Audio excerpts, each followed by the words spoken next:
Good morning to all of you, and as every day, welcome back.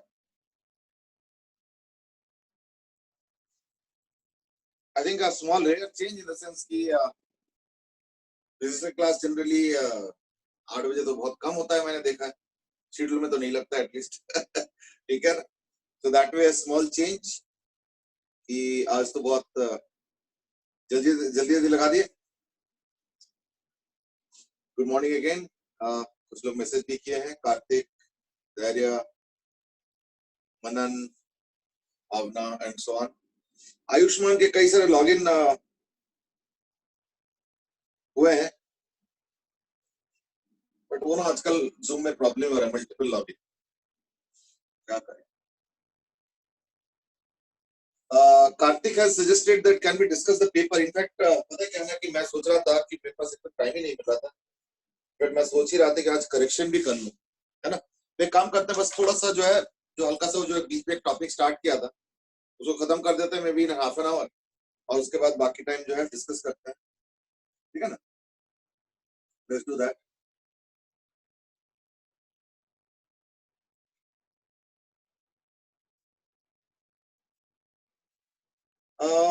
Devansh has asked कि खुशी has also said good morning. Devansh has asked कि कल video freeze कैसे हो गए थे। एक्चुअली ये कल की बात नहीं है, मतलब ये लास्ट 3-4 दिन से, इस वीक में पूरा इनफैक्ट क्वाइट ट्रबलसम रहा है। परसों क्लास 11 का क्लास ऑलमोस्ट 20-25 मिनट बाद स्टार्ट हुआ, और मैंने मीटिंग कैंसिल किया होगा 2 या 3 वर्ष है ना। फिर दोबारा एस्टैब्लिश किया, पासवर्ड सेम रखा था, बट देन ऐसी कुछ हुआ था। चलो एनीवे, लेट्स स्टार्ट, फिर देखते हैं। Shivam good morning. अच्छा, कल जो हम लोग डिस्कस कर रहे थे वो ये था कि फेरोमैग्नेटिक जो सब्सटेंसेस है, ठीक है ना, फेरोमैग्नेटिक, तो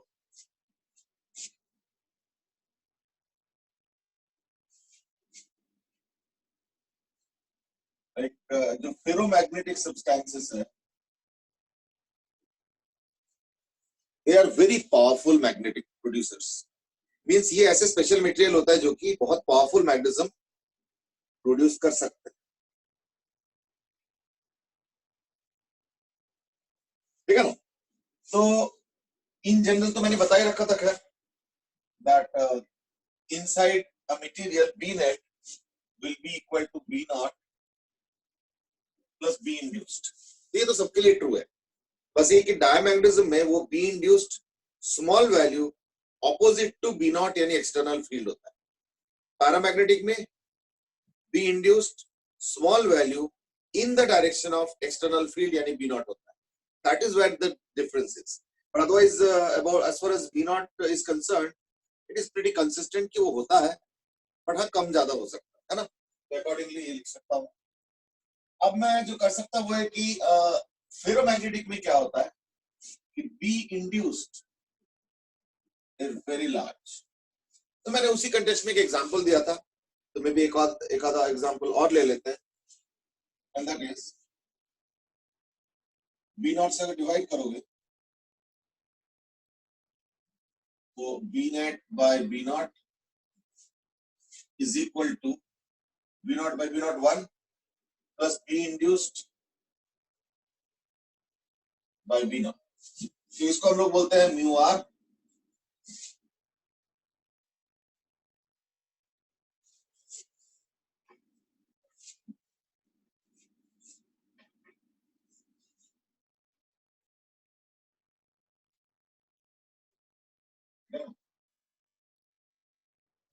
हो जाता है काई, है ना। तो जो रिलेशनशिप आता है वो आता है mu are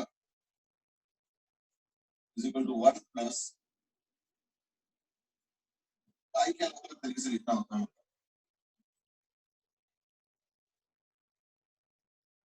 that's what we know, ठीक है ना, which is called as susceptibility। Satyam says good morning।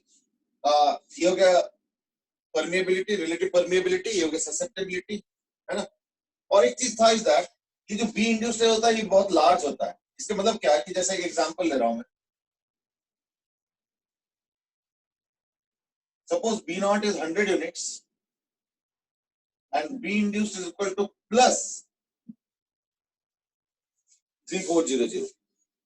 Primer से इतना ज्यादा, ऐसे ही होता है, ऐसे ही होता है, ज्यादा होता है. तो ऐसे केस में मैं लिख सकता हूं, ठीक है ना, मैग्नेटिक ससेप्टिबिलिटी कितना आ गया, B induced by B naught, this by this, है ना, इक्वल टू 34. ठीक है, और म्यू आर क्या होगा, 1 प्लस 34, यानी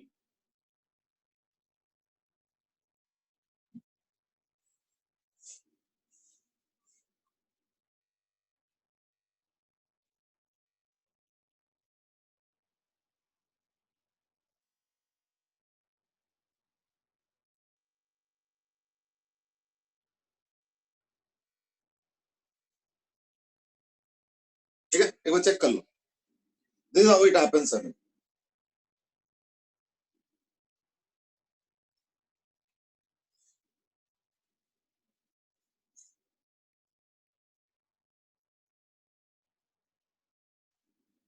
ये भी कुछ लॉगिन्स में दिक्कतें आ रहा, क्या करें.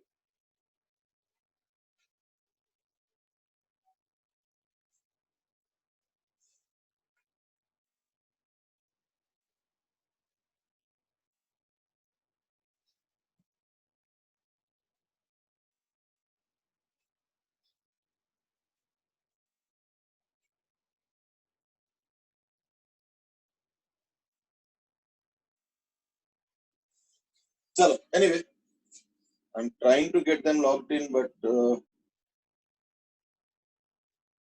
2-3 जने का फिर भी अटक ही रहा है.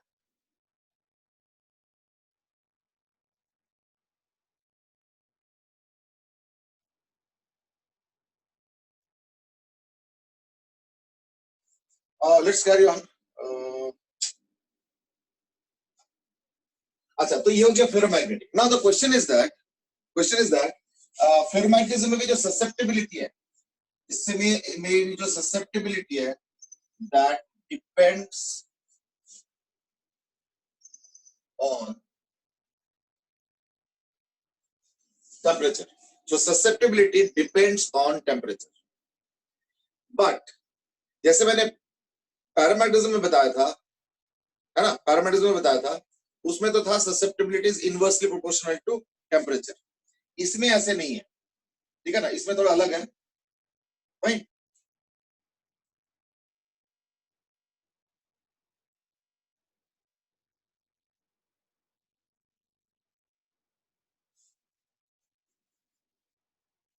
जैसे susceptibility,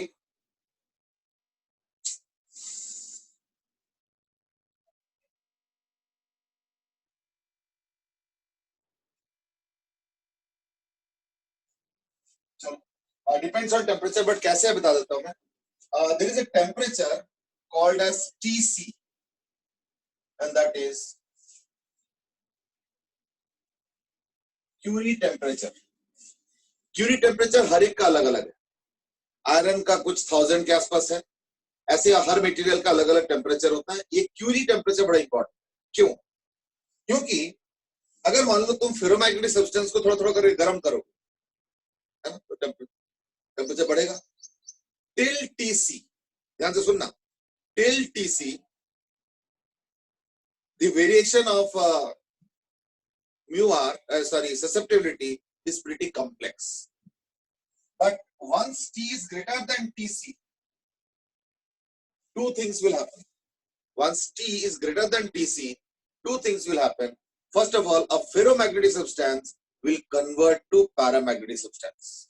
So at this temperature, this Curie temperature हर एक का अलग अलग होगा. ध्यान रखना, ये कोई स्टैंडर्ड टेम्परेचर नहीं है, ये मटेरियल डिपेंडेंट टेम्परेचर है. तो मैं लिख देता हूँ,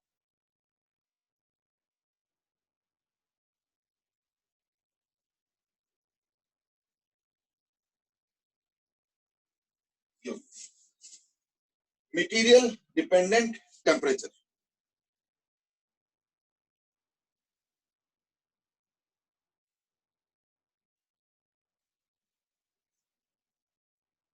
ठीक है, so it's a material dependent temperature and after T is greater than Tc the susceptibility is inversely proportional to T minus Tc.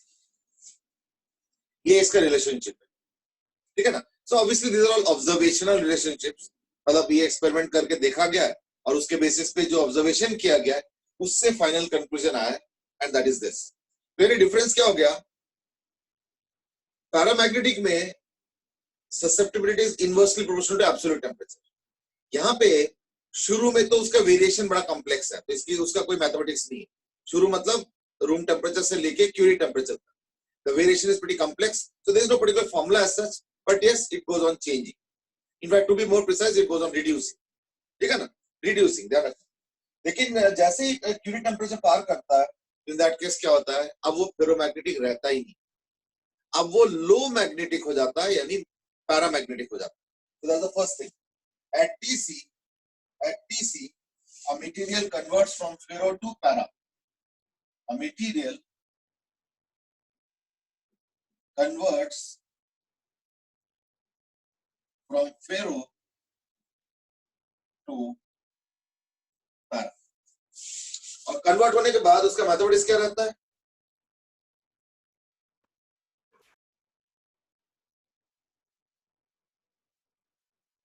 उसका मैथमेटिक्स क्या रहता है ना, susceptibility is inversely proportional to T minus Tc. These are things that have been observed. Ferromagnetic materials are the ones which actually produce very strong magnetic properties. ठीक है. अच्छा, इसके अंदर क्या होता है उसको जानने के लिए, इसके अंदर क्या होता है उसको जानने के लिए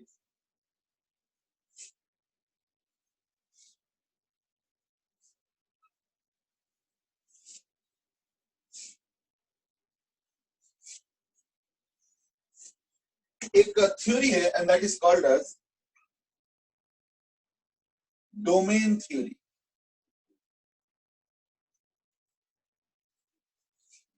आज मैं ऐसी एक चीज बताऊंगा जो कि तुम्हारे जो केमिस्ट्री है उसमें फायदा होगा या उसका विजुअलाइजेशन होगा, क्योंकि हमने पढ़ा है मटेरियल के अंदर डिफेक्ट्स, है ना, तुम लोग पढ़ते हो स्कॉटकी डिफेक्ट, फ्रेंकेल डिफेक्ट एटसेट्रा. अब मैं एक फिलोसॉफिकल क्वेश्चन पूछ रहा हूँ, तो ध्यान से सुनना, मैं एक फिलोसॉफिकल क्वेश्चन पूछ रहा हूँ, ठीक है, philosophical, and that is nature fast और स्लो? क्या ओपिनियन है बताओ.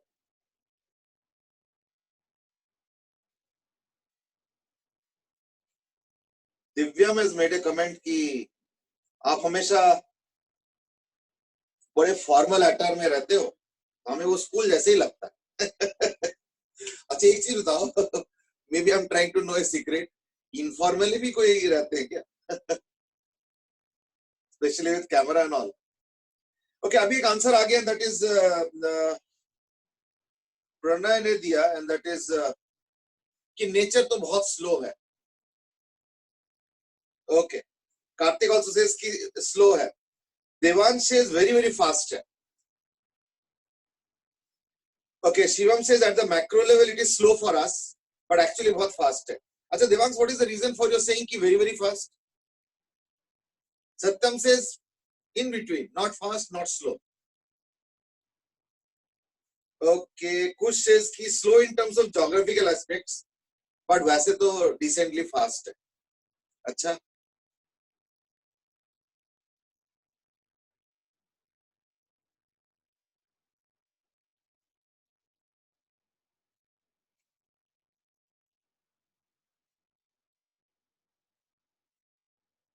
चलो ठीक है.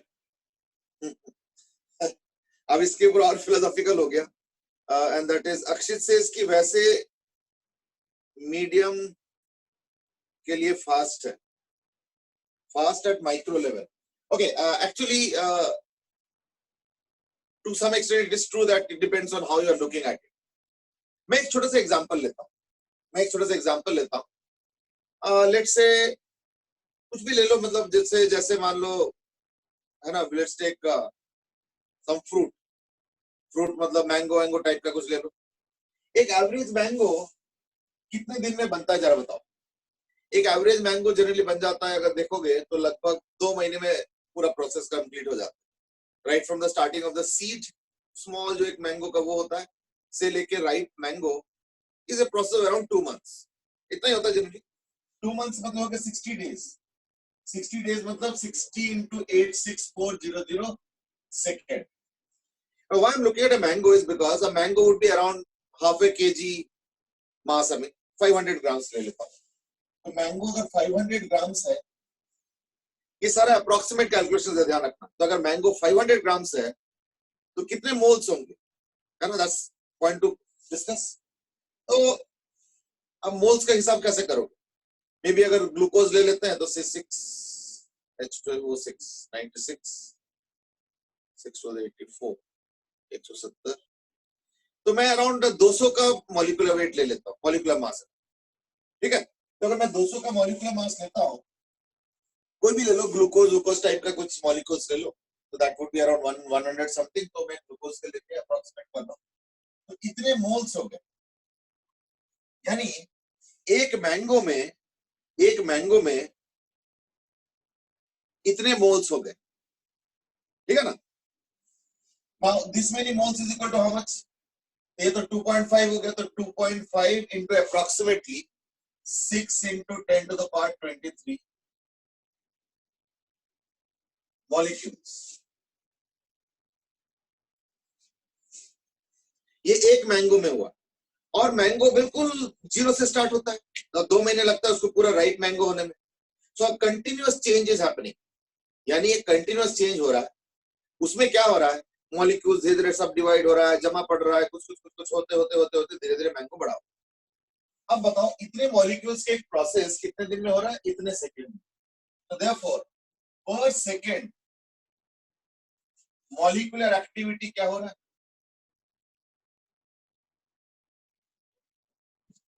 मॉलिक्यूलर एक्टिविटी क्या हो गया ना, 2.5।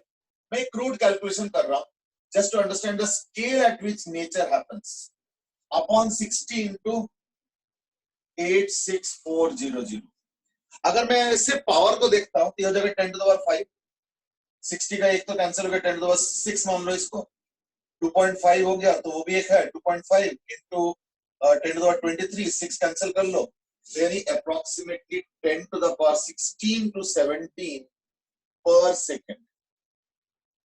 यानी नेचर फास्ट नहीं है, nature super super super duper fast है। क्यों? जरा सोचो, 10 to the power 16 मॉलिक्यूल्स की एक्टिविटी चल रहा है पर सेकेंड। अब वो अलग अलग एक्टिविटीज है, जैसे सीड फॉर्मेशन, है ना, फिर उसके अंदर गुठली बनना, फिर गुठली का कवरिंग हार्ड होना, है ना, उसके अराउंड जो है सॉफ्ट फ्रूट वाला पार्ट बनना, तो इट्स अ प्रोसेस। फिर उसका आउटर का लेयर जो स्किन होता है उसका ग्रीन से येलो होना, see lot of process is happening. But the point is that इतने मॉलिक्यूल्स पर सेकेंड का एक प्रोसेस चल रहा है नेचर के अंदर। Now that means nature can not be slow, it has to be super duper fast.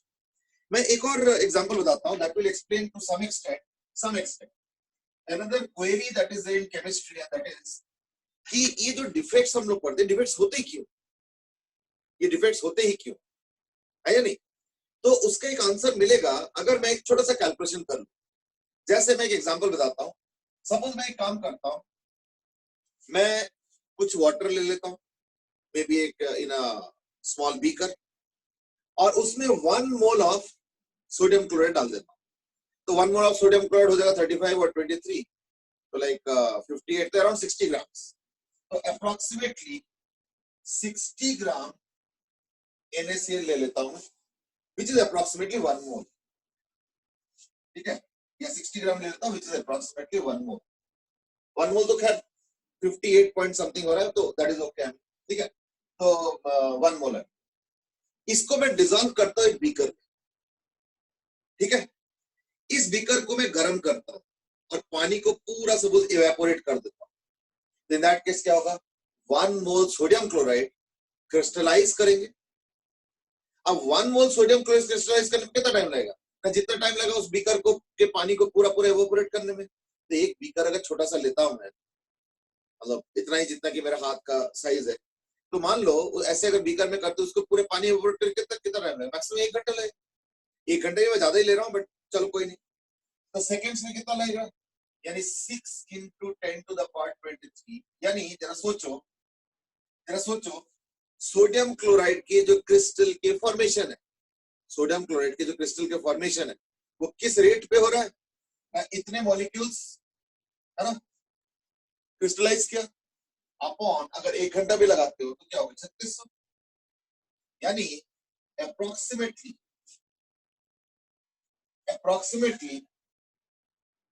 10 to the power 20 molecules per second crystallise कर रहा है। अब बताओ 10 to the power 20 molecules crystallise कर रहा है। अब बताओ उसमें क्रिस्टलाइज कैसे होता है ना, क्रिस्टलाइजेशन में ये होता है कि जो डिसॉल्व्ड सोडियम है, सॉरी डिसॉल्व्ड सोडियम क्लोराइड है, उसमें से एक सोडियम आया, फिर उसके यहाँ पे एक क्लोरीन आया, यहाँ पे एक क्लोरीन आया, यहाँ पे एक क्लोरीन आया, यहाँ पे एक क्लोरीन आया, यहाँ पे एक आया, यहाँ पे एक, तो टोटल 6 क्लोरीन से सराउंडेड हो जाता है। फिर वो जो क्लोरीन बैठ गए एक जगह पे, उसके अराउंड फिर 6 सोडियम, तो एक तो ऑलरेडी आ चुका, अभी 5 और सोडियम इकट्ठे होंगे, फिर एक एक सोडियम के अराउंड 5 और क्लोरीन, यानी चीजें बड़ा सिस्टमेटिक होता है। एक क्रिस्टल का जो स्ट्रक्चर होता है, ये तो मैं सोडियम क्लोराइड का इसलिए ले रहा हूँ, जो सोडियम क्लोराइड का स्ट्रक्चर थोड़ा इजी है, बाकियों में तो थोड़ा शेप भी आता है, एंगल वैंगल हो सकता है, अलग कहानी है, यानी things are actually sometimes more complicated. मैं तो इजीएस्ट वाला ले रहा हूँ, सोडियम क्लोराइड, यूज का स्ट्रक्चर बड़ा सिंपल है, एक सोडियम 6 क्लोरीन से और एक क्लोरीन 6 सोडियम से सराउंडेड है, तो अकॉर्डिंगली क्रिस्टल स्ट्रक्चर। लेकिन स्पीड जरा सोचो, 10 to the power 20 मॉलिक्यूल्स पर सेकंड इकट्ठे होते हैं अपने अपने जगह पे बैठने के लिए, यानी अगर इसको बहुत ही ज्यादा स्लो कर दिया जाए तो क्या हो रहा है, एक सोडियम बैठ गया, एक क्लोरीन आया ऊपर सेट हो गया, एक क्लोरीन आया यहाँ सेट हो गया, एक क्लोरीन आया यहाँ सेट हो गया। अब इतना फास्ट, ये तो मैं जो बता रहा हूँ तो कुछ ज्यादा ही स्लो करके बता रहा हूँ, बट यही समझ लो कि बहुत ही ज्यादा फास्ट करा दो तो एक एक सोडियम और क्लोरीन अपने अपने अपने जगह पे बैठ। इतना फास्ट होने के चक्कर में क्या होता है, मान लो एक क्लोरीन यहाँ बैठने वाला था और एक दूसरा क्लोरीन वहां जाने वाला था, अब दोनों आपस में टकरा गए बीच में, तो ना ये अपने जगह पे पहुंच पाया और ना ही वो अपने जगह पे पहुंच पाया, और चीजें इतना फास्ट चल रहा है कि ये जो क्लोरीन अपने डिस्टॉर्टेड जगह पे बैठ भी नहीं गया, इनफैक्ट जस्ट बैठने वाला था बट वो अपने डिस्टॉर्टेड जगह पे आ गया। उतने में क्या होता है, सोडियम उसको घेर लेता है। क्यों? क्योंकि क्रिस्टलाइज तो ये ऐसे होता है ना कि सोडियम क्लोरीन को घेर लेता है, क्लोरीन सोडियम को घेर लेता है। अब क्लोरीन अपने जगह पे नहीं जा पाया, ये दोनों में कोलिजन हो गया तो दोनों ही अपने जगह से हट गया। लेकिन हट गया तो देखो, जैसे स्प्रिंग में क्या होता है, अगर हटा भी दो तो स्प्रिंग उसको वापस खींच लेता है, an oscillation kind of thing, लेकिन उसके लिए समय लगता है। अब यहाँ तो 10 to the power 20 पर सेकेंड हो रहा है, तो यानी जैसे ही क्लोरीन थोड़ा अपने जगह से हट गया, इतने देर में क्या होता है, सोडियम उसको घेर लेता है, तो new process of crystallization forms. लेकिन वो ओरिजिनल स्ट्रक्चर से थोड़ा सा डिस्टॉर्ट हो जाता है, क्यों? क्योंकि ओरिजिनल का जो बन रहा था वो यहाँ पे आके डिस्टॉर्ट हो गया, तो वो डिस्टॉर्शन थोड़ा सा कैरी करता है। फिर धीरे धीरे क्रिस्टल अगर चारों तरफ से बनने लगता है तो वो धीरे धीरे उसको संभाल भी लेता है थोड़ा थोड़ा करके। तो therefore a small region still remains where there is a distortion.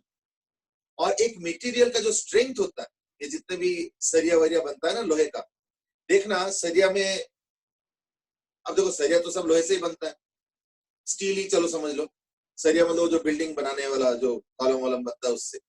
अब वो उसमें फिर क्वालिटी का इशू कहाँ पे आता है, क्वालिटी का इशू आता है कितना स्लोली मोल्टेन आयरन से वो जो लंबे लंबे सरिया बनता है वो कितना स्लोली कूल किया गया है from molten iron to solid steel, वो डिसाइड करते हैं उसके अंदर क्वालिटी कैसे हो। क्यों?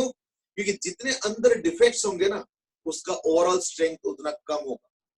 तो डिफेक्ट्स को कम करने के लिए क्या करोगे फिर, कि ये जो मैंने अभी समझाया कि क्लोरीन अपने जगह पे ना जाके डिस्टॉर्ट हो गया, वो डिस्टॉर्शन ना हो तो अपने जगह पे होगा, तो इन दैट केस आपस में बाउंड रहेगा सब, तो मजबूती होगा। पर इतना फास्ट प्रोसेस में तो ये होना ही है defect. Therefore, in none of these materials you can eliminate defect. But yes, if you slow down the process, then the number of defects in a certain cubic volume या जिस तरीके से भी काउंट करना चाहते हो वो कम हो जाएगा। यही सरिया में होता है। एक नॉर्मल अगर तुम एक मोल्टेन आयरन लेते हो और फटाफट किसी टम्बलर में डाल दो तो देखना with in few seconds, minutes भी नहीं लगता है, वो सॉलिडिफाई हो जाएगा। लेकिन इतने में क्या होगा, वो सॉलिडिफाई तो हो जाएगा लेकिन वो होगा ना करते करते डिस्टॉर्शन होगा, यानी उसके अंदर डिफेक्ट्स बड़े सारे होंगे। वही अगर मान लो तुमने इस तरीके से कंट्रोल्ड एनवायरनमेंट में, समझ लो, कंट्रोल्ड एनवायरनमेंट में अगर रखोगे so that the cooling is very very very very very slowly done, तो इन दैट केस जो क्रिस्टलाइजेशन होगा वो मच क्लोजर प्योर तो नहीं हो सकता है, but it will be closer to what defect free crystallization. तो जितना ज्यादा डिफेक्ट फ्री होगा उतना उसके अंदर का मजबूती होगा। अदरवाइज क्या होता है, सरिया बेंड भी होता है थोड़ा थोड़ा कर, तो क्या होता है अंदर से क्रैक्स बनता है। कहां से बनना शुरू होता है, जहां पे डिस्टॉर्शन। फिर जैसे जैसे वो बेंड करोगे ना, इन दैट केस क्या होता है क्रैक प्रोपेगेट करने लगता है। Now these are not related to magnetism exactly, these are not exactly related to magnetism, but it does have a link. इसलिए मैं थोड़ा लिबर्टी ले रहा था कि मैं थोड़ा सा टॉपिक से हट गया था, तो केमिस्ट्री में भी चला गया, बायोलॉजी में भी चला गया, है ना, लेकिन इसके ये लिबर्टी में जानबूझ के ले रहा, ठीक है। हाँ, तो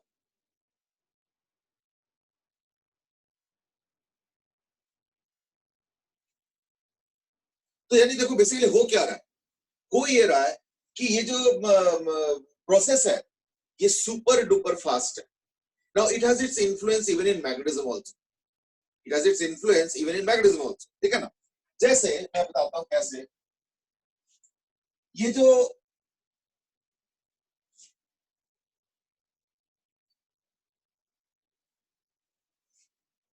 मैं कल समझा रहा था कि एटम एक एटम कई बार मैग्नेटिक होता है। क्यों? क्योंकि उसके अंदर जो एटमिक का जो एटम का जो स्ट्रक्चर है, उसमें जो स्पिन है और जो उसके रिवोल्यूशन है इलेक्ट्रॉन के अलग अलग उस पे शेल्स पे, तो कई बार ये सारे बैलेंस नहीं हो पाते।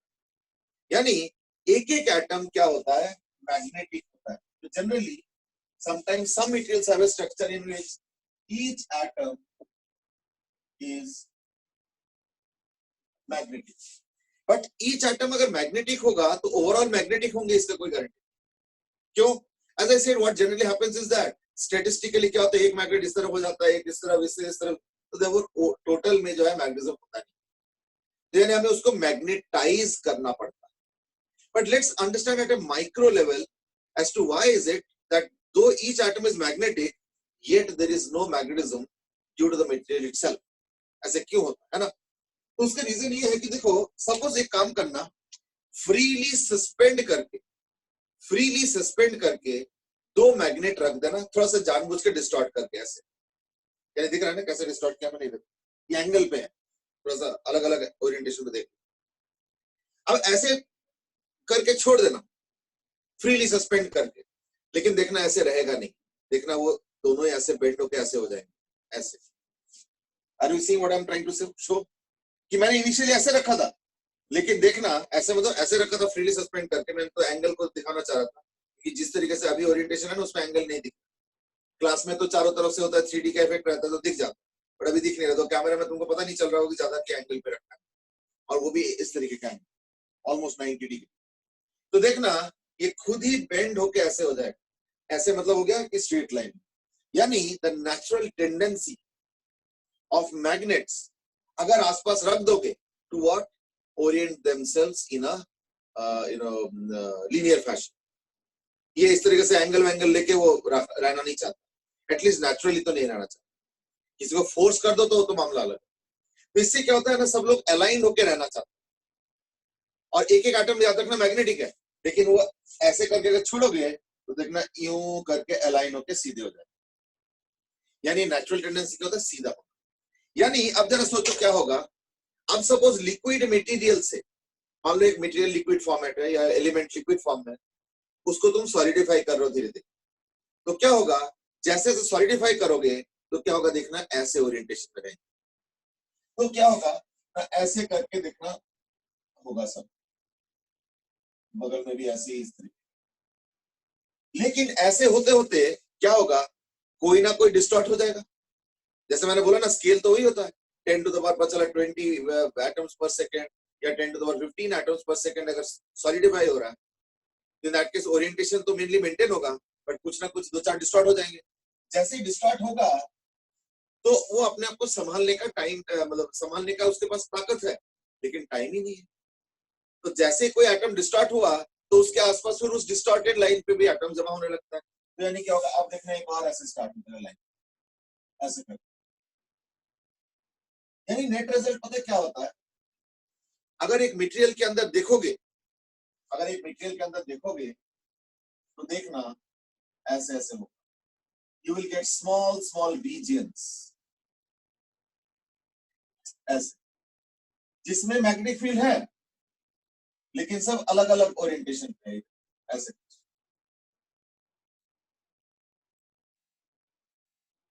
अब वो कौन से ओरिएंटेशन पे होगा कोई गारंटी नहीं है, बट हाँ कुछ ना कुछ ओरिएंटेशन पे होगा ऐसे। तो there are small regions, these are very small regions where each region is magnetic, where each region is magnetic. These are very small regions, मतलब maybe let's say 0.001 मिलीमीटर का साइज होगा ऐसे, ऐसे हजारों लाखों ऐसे ऐसे करते करते करते छोटे छोटे छोटे रीजन्स हो, एक एक रीजन मैग्नेटिक है, पर कोई इस तरफ कोई इस तरफ कोई इस तरफ। So therefore each region is magnetic, but generally net magnetic field is equal to 0.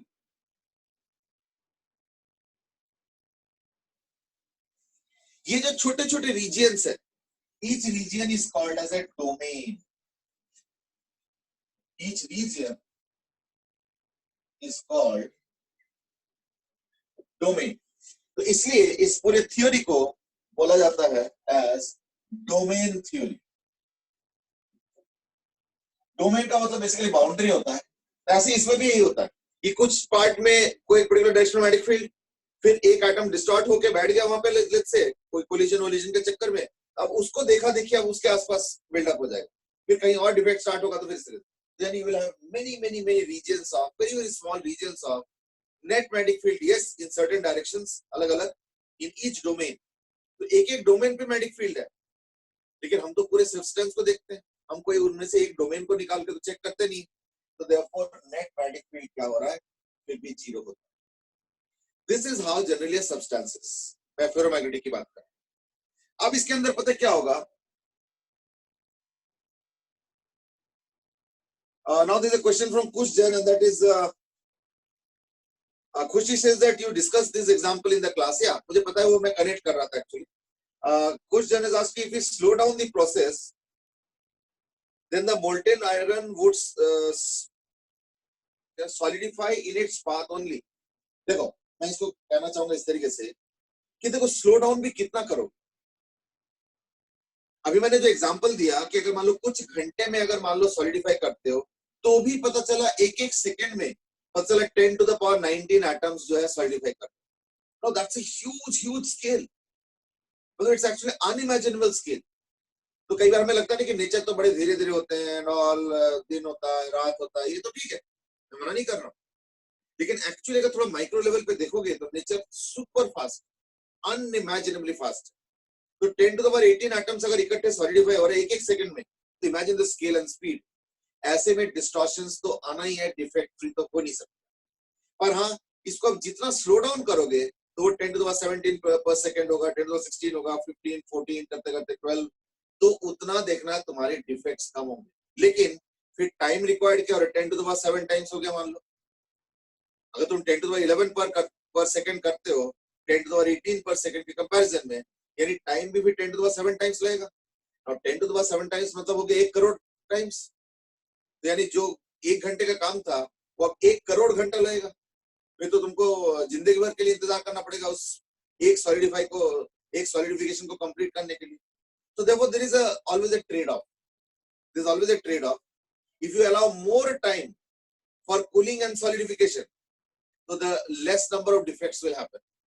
लेकिन फिर एक दूसरा प्रॉब्लम आ जाता है, ठीक है ना, और वो है कि टाइम बहुत ज्यादा लग जाता है। और अगर मान लो तुम जल्दी करोगे तो रीजनेबल टाइम पे खत्म हो जाएगा, लेकिन फिर डिफेक्ट्स के नंबर बढ़ जाएंगे, तो you can't really avoid defects. यहाँ पे भी यही हो रहा है, ऐसे छोटे छोटे छोटे छोटे छोटे जो है ना रीजन्स मिलेंगे जो कि मैग्नेटिक है, और फिर डिस्टॉर्शंस होके फिर अलग अलग इस तरीके से। तो that is what is called as domain theory. में एक एक छोटे छोटे डोमेन के वजह से एक एक छोटे छोटे मैग्नेट समझ लो के अंदर है, लेकिन फिर भी कोई नेट मैग्नेटिक फील्ड नहीं हो रहा है क्योंकि ये सारे रैंडमली अरेंज हो जाता है, तो नेट जीरो आता है। That's the effect. Now let's look at what happens if I put this magnet, sorry not magnet but material, in an external magnetic field. Now here comes the important part. अब जरा देखो क्या हो रहा है। तो मैं एक काम करता हूं, मैं दो चीजों का प्लॉटिंग करता हूँ, पता है क्या? एक है बी एक्सटर्नल, बी एक्सटर्नल और ये हो गया बी इंड्यूस्ड। एक काम करें, इसको ना भी रहने देते, ठीक है ना? फिर ना आंसर चॉइस में करेक्शन नहीं हो पाएगा, फिर मेरा भी करेक्शन लटका हुआ इससे। एक काम करो, इसको बंद करते हैं, इसको कल कर लेंगे, खत्म कर लेंगे इसको। ज्यादा नहीं बचा है, मतलब it will take hardly maybe 20-25 minutes, ठीक है ना? 20-25 मिनट, आधा घंटा लग जाएंगे, लेकिन फिर है ना आज करेक्शन वाला नहीं हो पाएगा। फटाफट एक काम करो, मुझे बता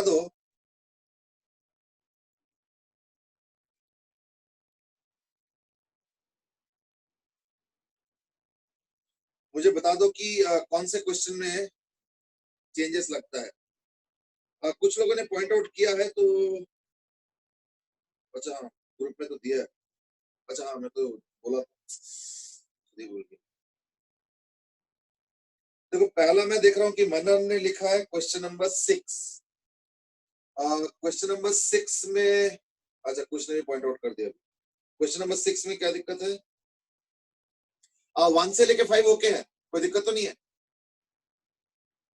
वो स्टेज बाय स्टेज कर लेते हैं, एक राउंड पहले एरर पॉइंट आउट कर लेते हैं, फिर अगर कोई डाउट आउट होगा तो फिर देख लेंगे, है ना? वो एक अलग कर लेंगे, बट पहले एरर वाला कर लेते हैं, नहीं तो करेक्शन मेरा लटका हुआ है। अच्छा, मनन ने लिखा है कि 2C होगा। हाँ, इसका तो 2C ही होगा, क्योंकि वो जो बीच वाला ऐसे वाला कैपेसिटर वो तो बेकार है, वो तो रखो ना रखो बराबर है, ठीक है ना? तो दैट्स लाइक शॉर्ट सर्किट, और ये 2C हो जाएगा। आंसर चॉइस क्या दे रहा है? अच्छा डी दिया हुआ, नहीं डी नहीं होगा, इसका तो ए ही होगा, ठीक है ना? ये चेंज होगा आई थिंक, शायद, है ना? तो 6 का मैं यहीं पे नोट कर लेता हूँ, 6 का ए होगा, ठीक है ना? 6 का ए हो जाएगा। अच्छा अगला क्या है? अगला मनन नहीं लिखा है। अच्छा 6, 11, 21 नहीं 23, तो 11 का देख ले, बीच में भी और अगर है तो बताते जाना। 11 में प्रिंटिंग एरर है, चेक कर लेता हूँ।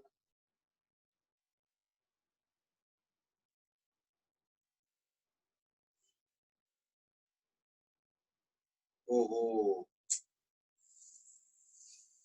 हाँ 11 में तो प्रिंटिंग एरर है, दो आंसर 0% है। 0% आंसर हो सकता है, मैं मना नहीं कर रहा हूँ, पर दो जगह 0% है ना? चलो ठीक है, तो 11th का जो है ना 80% होगा।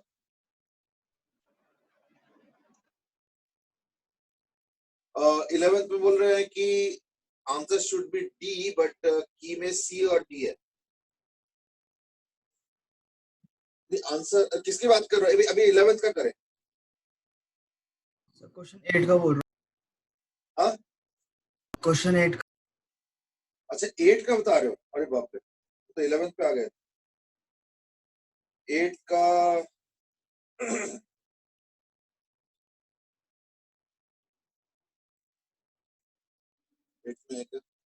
a dipole is placed in xy parallel to the line y is equal to x 2x, their axis is uniform electric field z axis, तो y is equal to 2x ना, तो यानी ये हो गया y is equal to 2x वाला line, है ना?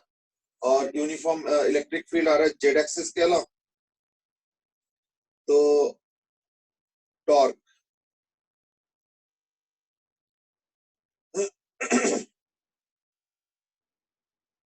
डायरेक्शन ऑफ द टॉर्क, है ना? तो ये आ गया पैरेलल, लेकिन ये नहीं बोला कि ओरिएंटेशन क्या। चलो देखिए, तो लाइक डाइपोल पैरेलल रखोगे तो ऐसे भी हो सकता है और ऐसे भी हो सकता है, ठीक है ना? तो इलेक्ट्रिक फील्ड हो गया parallel to Z along Z axis, हाँ ठीक है, यही होगी। यानी ऐसे करोगे तो ऐसे आ रहा है, और ऐसे करोगे तो ऐसे आ रहा है, ये वाला आ रहा है, यानी इस लाइन के अलोंग होगा, है ना?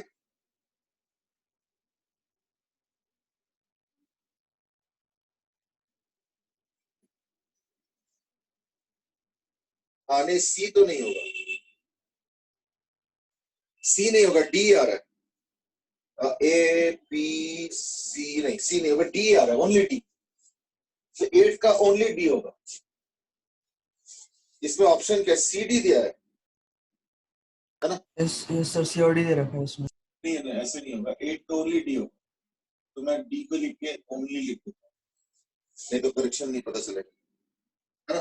अच्छा, अब हम 11th पे चले। 11th में तो वही करेंगे कि जो लोग लिखेंगे कि रॉन्ग क्वेश्चन या कुछ इस तरीके से, पर ऐसे थोड़ा अनफेयर हो जाता है। मैं सोच रहा था कि अगर ऐसे केस में आंसर लिखो तो ज्यादा अच्छा रहता है।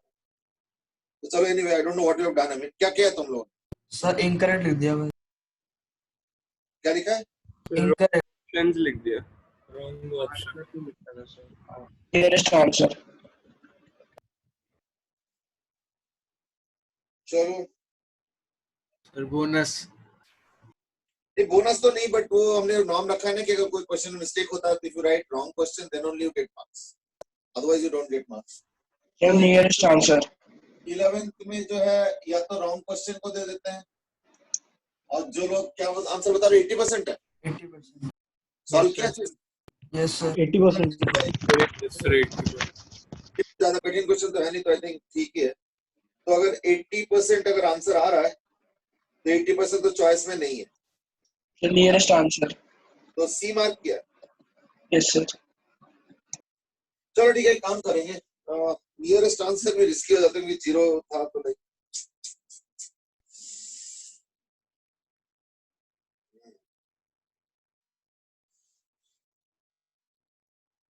रॉन्ग क्वेश्चन 80% को तो देंगे, अभी वो नियरेस्ट आंसर वाला चीज जो है 87, नियरेस्ट आंसर कैसे सी हो गया? ये तो 875% बी है। चलो 87.5 होगा। नहीं, इतना सारी चीजें मत करो, मिस्टेक्स के ऊपर री इंटरप्रिटेशन मत करो। है ना? ये तो 875% है ना, तो उसका तो कोई चांस नहीं है। मतलब 875% हो तो सकता है। अब मान लो किसी कैपेसिटर में चार्ज 1 कूलम है, अगर वो मान लो 2 हो जाए तो 100% डेवलपमेंट हो गया, 3 हो जाए तो 200% बढ़ गया, तो ज्यादा परसेंटेज तो आंसर हो सकता है या नहीं? बट इस केस में नहीं है। नहीं, सी में आंसर देना मुश्किल है, तो लेट्स कीप रॉन्ग क्वेश्चन और 80% को आंसर दे देते, मतलब मार्क्स दे देते, है ना? जो लोग 80% वगैरह लिखेंगे। सर अगर सी को 87.5% लिख दिया हो तो? सी को 87.5% मतलब सी लिख के 87.5? Yes sir. अब वो भी गड़बड़ है क्योंकि आंसर तो 80% है। ठीक है सर। Nearest option. नहीं, तो जब ऑप्शन में ही गलती है तो फिर हम नियरेस्ट ऑप्शन और, है ना, उसमें क्या इंटरप्रिटेशन करेंगे? सर प्रिंटिंग एरर था। हाँ, वो तो देख के ही पता चल रहा है, प्रिंटिंग एरर है, मतलब टाइपिंग एरर है ना? चलो जो भी है। सर दे देना। चलो आगे क्वेश्चन आगे बढ़ते हैं। 11th का अलावा कौन सा है? 13। 13। सर उसका सॉल्यूशन सही दिया हुआ है, पर आंसर की में आंसर वो ऑप्शन रॉन्ग दिया हुआ है। यस सर, 13 का आंसर 5/6 आ रहा है। ए पार्ट सर। ए आ रहा है, और आंसर चॉइस में क्या दिया है? डी। नहीं, डी तो नहीं होगा फिर। अगर 5/6 आ रहा है वो तो फिर ए हुआ, है ना? चलो मैं एक काम करूं, इसका सोल्यूशन मैं निकाल लूंगा, ठीक है ना? बट 13 का मैं लिख देता हूं, क्योंकि what you are saying is that answer सही है, लेकिन आंसर चॉइस में ऑप्शन गलत है, ये बता रहे हो ना? सर आपको ग्रुप पे भेजा मैंने सोल्यूशन। सर मतलब कह रहा हूँ कि एक बार मैं सोल्यूशन भी चेक कि सोल्यूशन में सही है या गलत है ना? तो इसमें ये बता रहा हूँ कि 13 में ऑप्शन चॉइस में बाई चांस डी दे रखा है, लेकिन सॉल्व सही करके ए हो रहा है आंसर, ये बोल रहा हूँ ना? तो मैं इसको एक बार जरा चेक कर लूँ, मैं खुद सॉल्व कर लूंगा, ठीक है? और अगर बोलो तो अभी अभी अभी जो है डाउट में सॉल्व कर लेंगे। सर अभी जो की सॉल्यूशन के साथ आई है उसमें आंसर सही दे रखा है। अच्छा, चलो फिर तो अलग कहानी है। अच्छा, मतलब की अलग अलग आया है? सर जो सॉल्यूशन भेजा था आपने ग्रुप पे, उसमें ए पार्ट दे रखा है, लेकिन जो बाद में उससे पहले की आई थी उसमें डी दे रखा है। ओ अच्छा,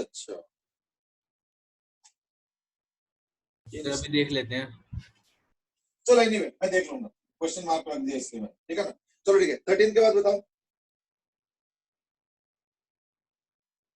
13 के बाद 23 सर। सीधा 23। 23 हाँ 23 में क्या है बताओ, प्रॉब्लम क्या है? B1 becomes dimmer होना चाहिए। मतलब आंसर ये होना चाहिए, और आंसर क्या दे रहा है? वो becomes brighter।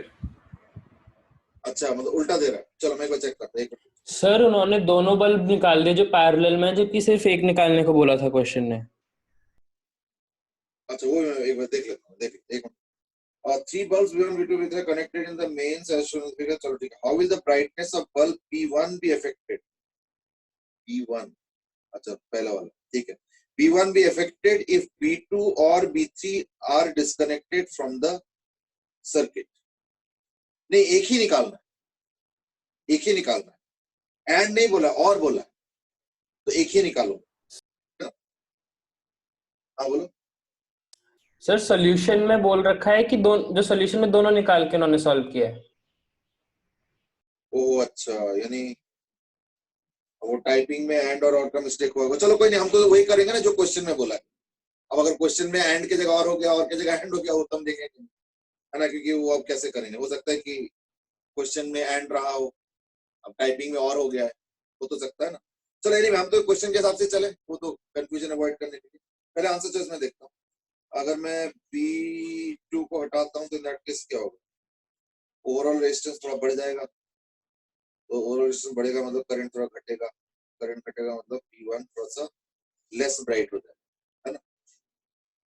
ठीक है, तो यानी 23rd का बी, हाँ बी आ रहा है आंसर, डिमर ही हो रहा है, क्योंकि अभी जो करंट है ना वो हो गया resistance due to B1 and combined resistance of B2 and B3। तो कंबाइंड रेजिस्टेंस ऑफ B2 और B3 क्योंकि पैरेलल में है तो B2 से तो कम ही होगा, मतलब B3 से भी कम ही होगा, तो रेजिस्टेंस ओवरऑल कम होगा, तो एक सर्टेन अमाउंट ऑफ करंट हुआ।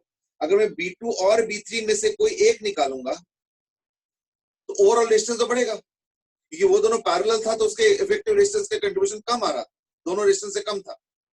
अब क्या होगा, थोड़ा सा बढ़ जाएगा, तो overall resistance of the circuit हल्का सा बढ़ जाएगा, तो करंट डिक्रीज कर जाएगा, तो रेजिस्टेंस जो बल्ब B1 का होगा वो तो उतना ही रहेगा, लेकिन करंट घट गया, यानी क्या होगा, उसका पावर यानी जो रोशनी होगा यानी जो ब्राइटनेस है वो डिक्रीज करेगा, तो यानी डिमर हो जाएगा, तो यानी 23 का तो बी होगा, ठीक है ना, 23 का बी होगा, तो वो करेक्शन है ना उसमें, तो 23 का बी होगा, ठीक है ना। चलो और कोई, सिर्फ करेक्शन वाला पहले बताओ, और कोई करेक्शन लग रहा है?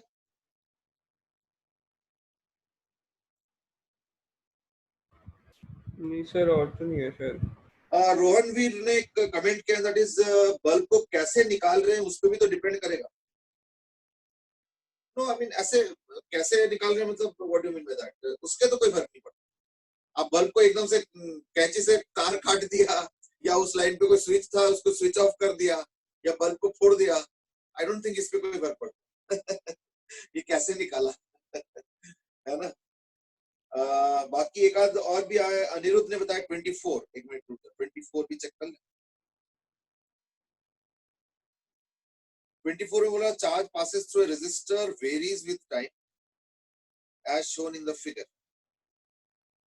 ठीक, the amount of heat generated in time t best represented by as a function of time by as a function of time। अच्छा, तो देखो चार्ज वर्सेस टाइम का जो ग्राफ है उसका स्लोप कांस्टेंट है, तो यानी कांस्टेंट करंट हो गया, है ना। तो कांस्टेंट करंट अगर हो गया तो I square R into T, तो I constant R constant T, तो यानी क्या लीनियर ग्राफ आ गया, लीनियर ग्राफ हो गया, एक तो A में है और एक तो C में है, लेकिन T का फंक्शन है ना, हाँ तो ठीक है, यानी C बचता है फिर, है ना, C बचता है फिर,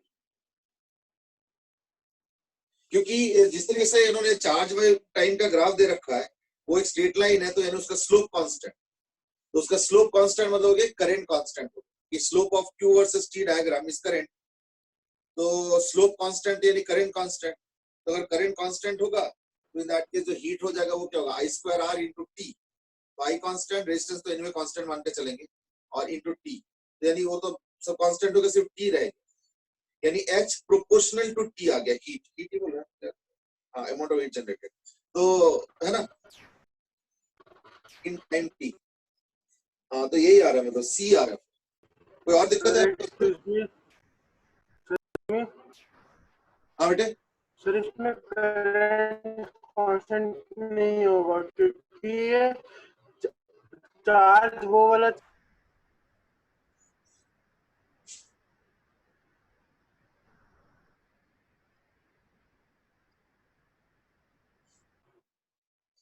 ये ना तुम्हारा आवाज डिस्टॉर्ट हो गया। नहीं Anirudh, what you are asking is that rate of heat generated अलग चीज है, तो बेटा पावर हो गया। ये रेट ऑफ हीट जनरेटेड नहीं बोल रहा है, ये बोल रहा है अमाउंट ऑफ हीट जनरेटेड। तो अमाउंट ऑफ हीट जनरेटेड जो फॉर्मूला है वो है I square R into T, अगर आई कांस्टेंट हो, और नहीं तो हो जाएगा equal to I square R D T integration, अगर आई वेरिएबल हुआ। तो फॉर्चुनेटली यहाँ पे तो आई कांस्टेंट आ रहा है, तो देखो हम ये वाला फॉर्मूला लगाएंगे। हाँ, अगर तुम डीएच डी टी बोले, अगर पावर बोलो, power is equal to DH D T, वो होगा आई स्क्वायर आर, तो वो कांस्टेंट होगा, वो तो मैं मान रहा हूं। लेकिन क्वेश्चन ना उस तरीके से नहीं बोला है, क्वेश्चन बोल रहा है find the amount of heat generated in time T, ठीक है ना। तो amount of heat generated in time T क्यों ना, आई कांस्टेंट आर कांस्टेंट, तो जस्ट प्रोपोर्शनल टू टी, यानी एच प्रोपोर्शनल टू टी वाला ग्राफ बनना, ठीक है। ये हो गया नंबर 1। नंबर 2 सुनो, अगर मान लो करंट वेरिएबल आता, लेट अस से, कल को और भी तो क्वेश्चन आएंगे ना, तो let us say current suppose proportional to T आ गया, सपोज इफ, तो यानी मैं यहाँ पे इफ कर देता हूं, if suppose current is suppose proportional to T, suppose, तो इन दैट केस क्या हो जाएगा, then H will proportional to T cube हो जाएगा। क्यों? क्योंकि आई स्क्वायर में टी स्क्वायर आ गया और एक और टी भी है, तो फिर H proportional to T cube हो जाएगा, एंड सो ऑन। तो यहाँ पे पावर नहीं पूछा, what you are saying is correct Anirudh, what you are saying is correct कि rate of change of heat तो कांस्टेंट होना चाहिए, वो तो सही है, लेकिन वो पूछ नहीं रहा ना rate of change of heat, पूछ रहे हैं हीट वर्सेस टाइम, तो वो फिर इससे चलेगा। अगर डीएच डीटी करोगे तो आई स्क्वायर आर, तो इस बार आई कांस्टेंट आर कांस्टेंट, तो वो कांस्टेंट हो जाएगा। तो पावर कांस्टेंट आर, वो मैं डिनाई नहीं कर रहा हूं। अगर क्वेश्चन पावर का होता तो दैट केस ऑप्शन हो जाता ए, पावर का होता डीएच डीटी का होता तो ऑप्शन ए ही आता, that then you are correct. तो therefore what you are saying is कि ऑप्शन तो ए होना चाहिए, वो होता अगर मान लो क्वेश्चन डीएच डीटी का होता, ठीक है। I hope now the discussion is clear. हमें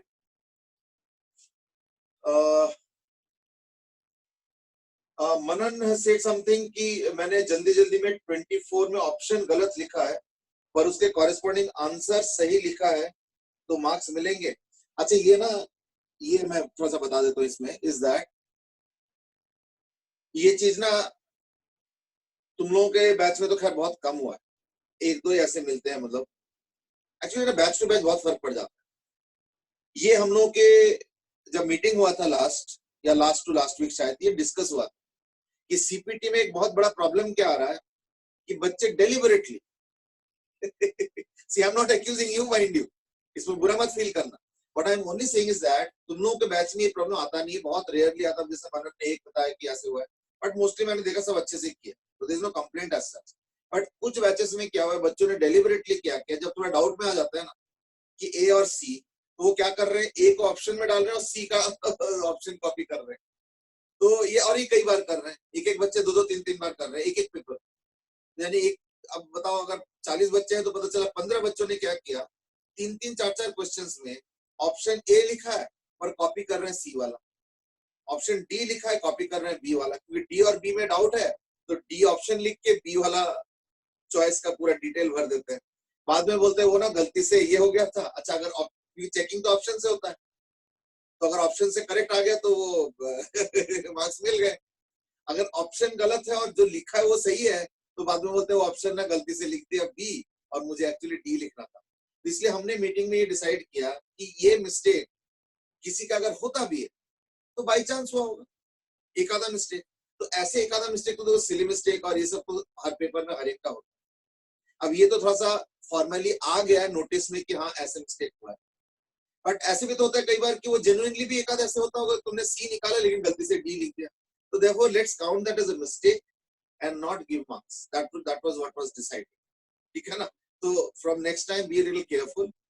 तो मैं वही स्ट्रेटेजी फॉलो कर रहा हूँ या रूल फॉलो कर रहा हूँ जो कि सबको एज एन इंस्ट्रक्शन मिला हो, एंड दैट इज कि तुम लोगों के बैच में ये केस बहुत कम आता है, 1 या 2 केस में आता है, लेकिन कई बैचेस में आधे बच्चों ने 2-2, 3-3, 4-4 क्वेश्चंस एक पेपर में ऐसे ही किया, ए लिखा सी का डिटेल, बी लिखा ए का डिटेल, इस तरीके से।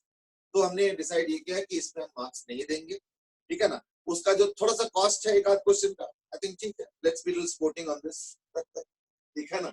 अब इसको क्या बताऊं है या नहीं। Shivam has said, just wondering why are we told to write the answer along with the option also? हाँ, यही रीजन है।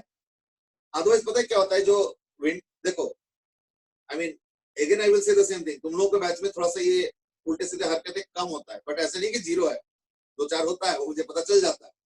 बट कई बैचेस में तो पता क्या होता है, जैसे ग्रुप खुलता है ना तो वो अपने पेपर लेके रखते हैं। जैसे ग्रुप में पहले 1-2 बच्चों का आंसर शीट आ जाता है और मान लो 30 क्वेश्चन है, मान लो लास्ट के 10 ब्लैंक, सपोज 10 ब्लैंक है, तो जैसे आंसर चॉइस किसी का आ जाता है वो तो उसको भी दिख जाता है। तो वो क्या करते हैं, वो किसी जो जैसे जिनका अच्छा स्कोर आता है जनरली, उसका फटाफट क्लिक करता है और फटाफट लास्ट के भर देता है, ए सी बी डी ई। इसको बनने में कितना टाइम लगता है, मुश्किल से 30-40 सेकंड, है या नहीं।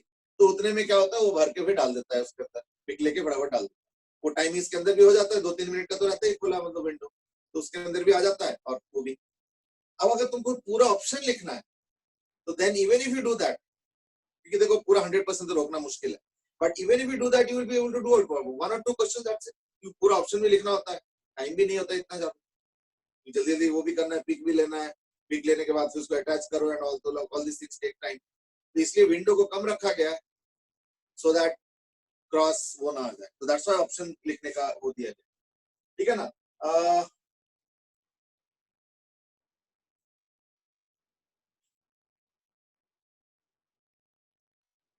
Akshit has asked that why don't the school simply send paper via any online form just like Allen and, देखो एक चीज जरा सिंपल बताओ, अब एलन में मतलब मैं एक सिचुएशन बता रहा हूँ, don't take it otherwise. Suppose Allen के पेपर में मैं और मेरे फ्रेंड बैठते हैं, सपोज ऑनलाइन, वो अपने घर में मैं अपने घर में, suppose, again I will say that, don't take it otherwise. मैं कोई एक्यूजेशन नहीं कर रहा, बट फिर भी सिचुएशन समझो। अब अगर हम चाहें तो हम दोनों का ऑप्शन सेम भी रख सकते। क्यों, तुमने क्या किया, अच्छा सी किया, चलो भाई सी, तुमने क्या किया डी, चलो भाई डी, तो आराम से हो सकता है। उसे क्या सैटिस्फाइड रहेगा, है ना। तो इसमें एटलीस्ट थोड़ा सा हम कोशिश कर सकते हैं, भाई वीडियो सामने है तो अगर बार बार वो कुछ रेफर कर रहा है ना तो वो सब भी दिख जाता है, कोई बुक खोल के देख रहा है, तो ये सब चीजें हैं। एनीवे आई मीन बहुत सारी चीजें, छोड़ो। Sir excuse me. हाँ जी बेटे। सर अब आवाज आ रही है? आवाज आ रहा है। वो जो क्वेश्चन था जिसमें आपने बोला करंट कांस्टेंट है, उसमें करंट कांस्टेंट नहीं होना चाहिए, क्योंकि वो करंट एट इंस्टेंट बता रहा है कि एक पॉइंट से कितना करंट पास, मतलब कितना चार्ज पास हो रहा है। हाँ। तो वो तो कांस्टेंट होता है, तो करंट कांस्टेंट आता है इस वाले केस में। किसी पॉइंट से कितना चार्ज पास हो रहा है तो उस करंट वेरी हो रहा है इसमें।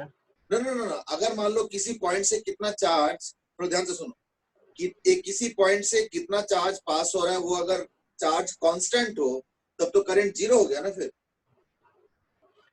मान लो मैं कहता हूँ कि एक तार है और इस पॉइंट से 5 कूलम चला गया, 5 सेकंड 10 सेकंड बाद भी 5 कूलम भी गया हुआ है, 7 सेकंड बाद भी 5 ही कूलम गया हुआ है, 2 सेकंड बाद भी 5 ही कूलम गया हुआ है। इसका मतलब क्या है कि 5 कूलम पहले से जा चुका है और उसके बाद कुछ जाना ही बंद हो गया, सर तो 5 रह जाएगा। इसमें वो नहीं बता रहे ना ग्राफ में, इसमें ग्राफ में बता रहे हैं कि पहला मतलब फर्स्ट सेकंड छोटा सा टाइम है उसमें कितना करंट गया, अगले उसमें कितना करंट गया। का ग्राफ नहीं है ये, चार्ज का ग्राफ, ये करंट नहीं है, चार्ज का टाइम टी, चार्ज इसका मतलब टाइम टी। एक मिनट समझ गया मैं, तुम्हारा क्वेश्चन मैं पहले समझ गया था, पर एक बार पूरा सुन लो।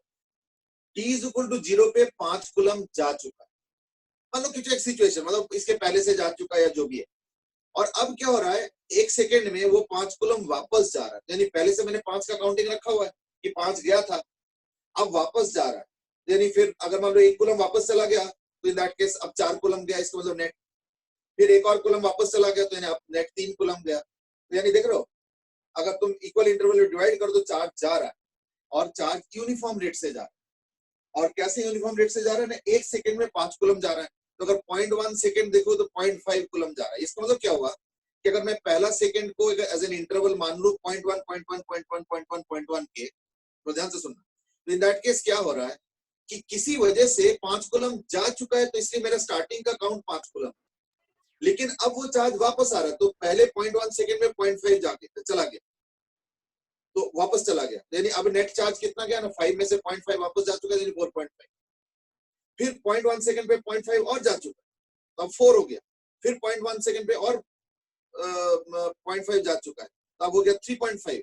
तो इस तरीके से हो रहा है, यानी चार्ज वापस जा रहा है। That's the way to interpret it. और हर, थोड़ा सा ध्यान से सुनना, हर 1 मिनट, हाँ, हर 0.1 सेकंड पे 0.5 कूलम जो है वापस जा रहा है। So that is how the current is being formed as per the graph. So therefore the current is a constant. ये चीज होगी। लेकिन ये इतना एनालिसिस में तुम जा रहे हो, पर ये तो कुछ ओवर थिंकिंग हो गया। क्यों? क्योंकि हम इतना एग्जाम में थोड़ी सोचेंगे कि एग्जैक्टली फिजिकली क्या क्या हो रहा है ना, हम तो सिंपली इंटरप्रेट करेंगे इस तरीके से कि करंट का वैल्यू होता है dq dt, यानी अगर qt का ग्राफ है तो सिंपली स्लोप, और स्ट्रेट लाइन है यानी स्लोप कांस्टेंट। स्लोप कांस्टेंट मतलब करंट कांस्टेंट। अब वो प्लस है माइनस है, चार्ज जाके वापस आ रहा है या इस वक्त जा रहा है, क्या हो रहा है, उतना इंपॉर्टेंट नहीं है, क्योंकि हमारा क्वेश्चन करंट पे नहीं है, तो उस पे अटके मत रहो। हमारा क्वेश्चन हीट पे है, तो उस पे सीधे चले जाओ। तो हीट में आई स्क्वायर आर टी, आर तो कांस्टेंट वैसे ही है, टी तो चलो बढ़ता जाएगा समय के साथ साथ, टी तो प्रोपोर्शनलिटी आ ही रहा है। अब देखना है मुझे कि आई का वेरिएशन कैसे हो रहा है। तो as per diagram QT graph का स्लोप है, स्लोप कांस्टेंट, आई कांस्टेंट, बस कंक्लूजन। नहीं सर, सर लेकिन जैसे वो कह रहे हैं कि एट टाइम टी इतना चार्ज फ्लो किया, इन टाइम टी इतना चार्ज फ्लो किया, वो नहीं बोल रहा ना। हाँ वो सही कह रहे थे बोल कि देखो ये at time charge T passing उसमें थ्रू से रेजिस्टर वेरीज विद टाइम। हाँ, a charge passing through a resistor varies with time as shown in the figure। बस, तो मतलब यही तो था फिर जो मैंने बताया कि मान लो किसी वजह से ऑलरेडी 5 कूलम जा चुका है, यानी बेसिकली कह रहे हैं कि मैं पहले से काउंटिंग शुरू किया था। देखो कायदे से अगर इस वक्त ऑन करोगे तो इस वक्त से काउंटिंग होना चाहिए, तो चाहे कायदे से चार्ज 0 से काउंटिंग होना चाहिए। पर ठीक है, कई बार होता है कि जैसे मनी वनी का होता है कि इनिशियल कुछ अमाउंट ऑफ मनी है और तुम अर्निंग करते हो, तो आज से अगर अर्निंग करते हो तो कायदे से पैसा 0 से बढ़ना चाहिए। लेकिन मान लो कुछ पहले से पैसा पड़ा हुआ है, तो ग्राफ 0 से ना स्टार्ट होकर कहीं और से स्टार्ट हो रहा है, तो उस तरीके से इंटरप्रिटेशन दे सकते हो। उसके बाद क्या हो रहा है वो देखो कि चार्ज फ्लो जो है लीनियरली चल रहा है, मतलब उसका जो स्लोप है वो कांस्टेंट है और डीक्यू डीटी करंट है। That's it. सर जो मैं कह रहा हूँ वो ऐसे है कि जैसे पहले जब इनिशियली हमने देखा इसको तब 5 कूलम फ्लो किया, जब फर्स्ट सेकंड चला गया तब 0 कूलम फ्लो किया। एकदम से मत सोचो, इसको सोचो कि इसके पहले भी कुछ प्रोसेस चल रहा था जिसकी वजह से 5 कूलम फ्लो कर चुका है, तो इसलिए स्टार्टिंग चार्ज को हम 5 ले रहे हैं, ठीक है ना, स्टार्टिंग चार्ज को हम 5 ले रहे हैं। और अब क्योंकि चार्ज वापस जा रहा है, मतलब पहले जा चुका था 5 मान लो कुछ ऐसे करके, और अब वापस जा रहा है, तो देयरफॉर अब चार्ज का अमाउंट हम उस पॉइंट से कम का काउंटिंग कर रहे हैं। तो 5 से बाद में 4 हो गया, 3 हो गया, और वो चीज जो है कांस्टेंट रेट से हो रहा है। तो देखो वो जो 5 का इनिशियल काउंटिंग ऑफ चार्ज है, that is hardly mattering in this question. क्यों? क्योंकि हमारा तो स्लोप से रिश्ता है, लेना देना है मतलब, और स्लोप तो डीक्यू डीटी तो कांस्टेंट है। तो I don't think you need to anything. फिर एक्सक्यूज मी, एक बार जो मैं बोल रहा हूँ उसमें गलती बताओ। इस क्वेश्चन में है कि जब 0 सेकंड पे मैंने देखा तब उसमें से 5 कूलम फ्लो हुआ, जब मैंने 0.1 सेकंड पे देखा तब उसमें से, जब मैंने 1 सेकंड पे देखा तब 0 कूलम रजिस्टर में से फ्लो हुआ, जब मैंने बाद में देखा तो उसमें से -5 फ्लो हुआ, मतलब उल्टी डायरेक्शन में फ्लो हुआ। इसका ये मतलब नहीं है कि वो शुरू से अब तक कितना चार्ज इसमें फ्लो चुका है, इसका मतलब है कि और उस इंस्टेंट पे इतना चार्ज यहाँ से जा रहा है, इस रजिस्टर को क्रॉस कर रहा है।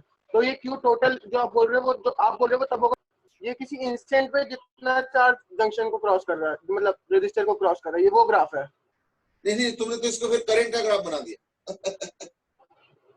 तुमने इसको फिर करंट का ग्राफ बना दिया, फिर तो यू नो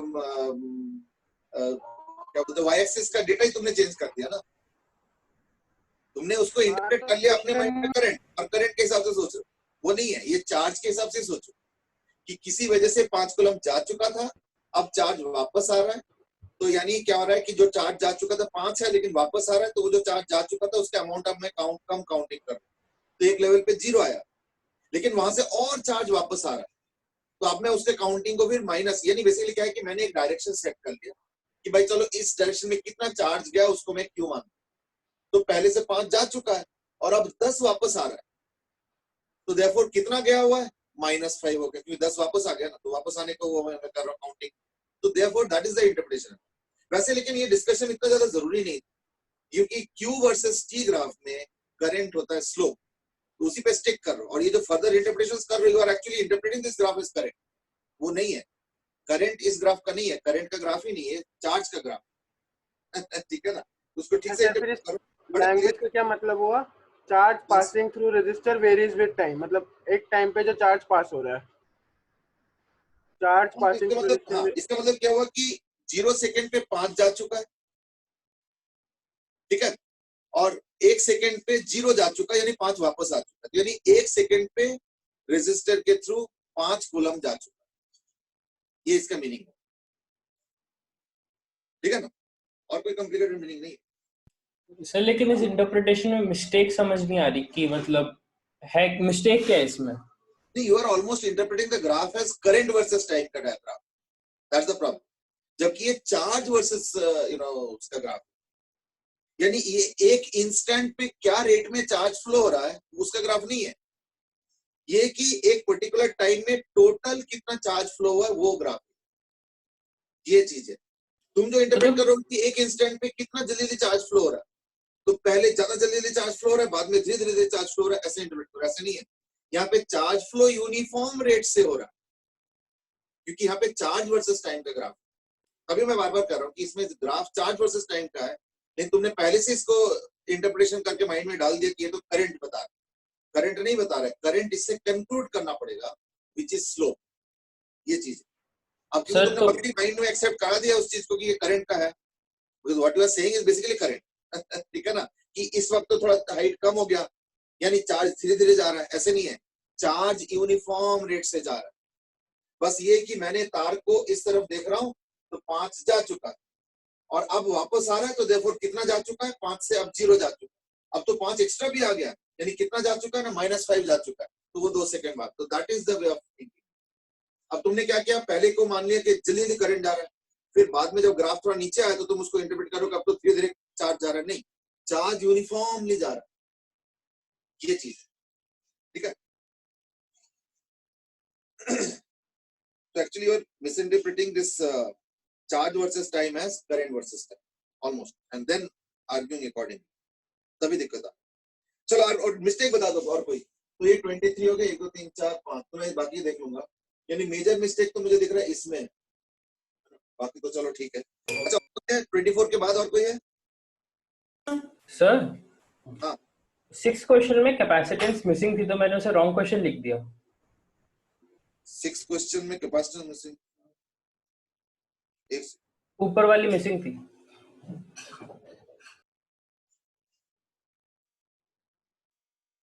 5 6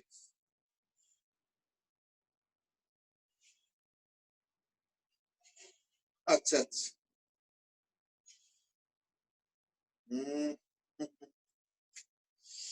ये ना छोटे छोटे बड़े मुश्किल हो जाता है। चलो ठीक है, मैं देख लूंगा। और कोई मिस्टेक्स? हाँ बोलो बोलो। मैंने क्वेश्चन 22 में ऑप्शन सी लिख के गलती से 22 लिख दिया, आंसर 12 था, लेकिन 22 वैसे किसी ऑप्शन में भी नहीं है। अच्छा हाँ, ये तो फिर भी सोचा जा सकता है। ठीक है, ऑप्शन तो सही लिखा ना, सी? ऑप्शन सी लिखा है सर। और सी करेक्ट है? सी, हाँ शायद करेक्ट है। सी करेक्ट है, तुमने सी भी लिखा है, लेकिन वो 12 के जगह गलती से 22 लिखा, ये है ना? Yes sir. ठीक है, ये तो पार्डनेबल में आता है फिर भी, ठीक है ना, ये तो फिर भी मेरे को पार्डनेबल। 10th डिस्कस कर लो। कौन सा 10th 10th 8 9 10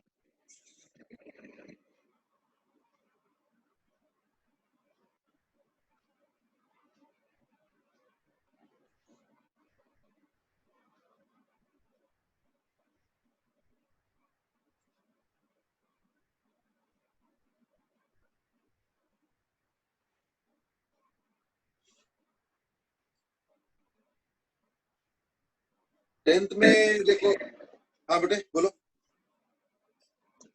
देखो 1 का एक पॉइंट ए से जुड़ा हुआ है, 2 का भी एक पॉइंट ए से जुड़ा हुआ है, एक बी से। 5 का एक पॉइंट ए से जुड़ा हुआ है, एक पॉइंट बी से। 3 का भी एक पॉइंट ए से, बी से एक पॉइंट जुड़ा हुआ है। 4 का भी एक पॉइंट ए से जुड़ा हुआ है, दूसरा पॉइंट बी से जुड़ा हुआ है।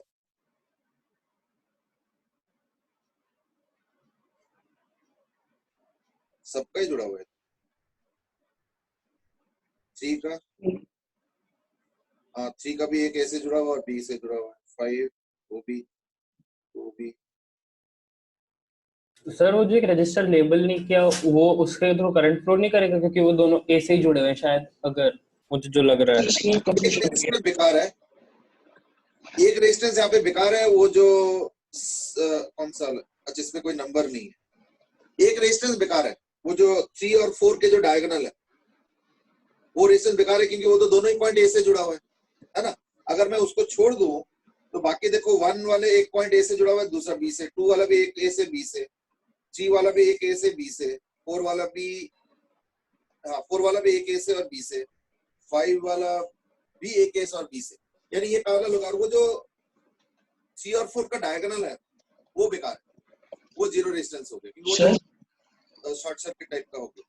सर इसको अगर हम ऐसे देखें कि 1 2 स्टार्टिंग में ले ले 1 2 4 5 पैरेलल में, अभी 3 को रहने दे अभी, तो वहां से R/4 आ जाएगा और वो 3 के साथ सीरीज में है। समझ गया। तुम अगर अलग तरीके से भी डायग्राम को रीमॉडल करते करते करते जैसे हम लोग प्रोग्रेसिवली करते हैं वो भी करोगे तो भी आंसर सेम ही आएगा। फर्स्ट ऑफ ऑल तो 4 3 के जो डायग्राम जिसमें लेबलिंग नहीं उसको 6 कह देता हूँ, तो वो 6 वाला बेकार है, उसको हटा दोगे तो देखना कई सारे चिपकते रहेंगे और देखना एंड में तुमको ये रिजल्ट मिलेगा कि सारे ए या बी से जुड़ा हुआ इंडिविजुअली। आपस में सीरीज पैरेलल देखने की कुछ खास जरूरत नहीं, क्योंकि सारे ही पैरेलल में। नहीं सर एक मिनट वो देखो, जैसे एक मिनट, जैसे 1 2 4 5 तो पैरेलल में है, उसके बाद जो इन सब का जो 1 2 4 एंड 5, ये 3 भी तो है। नहीं सर उसके बाद जो इसका रिजल्टेंट होगा और 3 वाला, ये सीरीज में नहीं होंगे। नहीं सीरीज में नहीं होगा। देखो ना 3 के रेजिस्टेंस का एक पॉइंट ए से जुड़ा हुआ है, एक पॉइंट देखो बी से जुड़ा हुआ है, तो सीरीज कहाँ होगा? पैरेलल तो होगा, है ना। अच्छा दिव्यम से की कैन वी लीव, हाँ ठीक है आई थिंक, है ना। चलो ठीक है, आज यहीं पे करते हैं फिर। और इनकरेक्ट वाला तो आएगा, मैं इसका पिक ले लूंगा, ठीक है बात है। पहले अभी फिलहाल इसको एंड कर। चलो आज के लिए इतना ही, कल कंटिन्यू करेंगे। वो जो थोड़ा सा बच गया था वो खत्म कर देंगे, ठीक है। Thank you sir. Thank you sir. Anirudh से इसकी मैसेज देख लो, तो एक बार मैसेज कर देना मुझे, है ना, अलग से।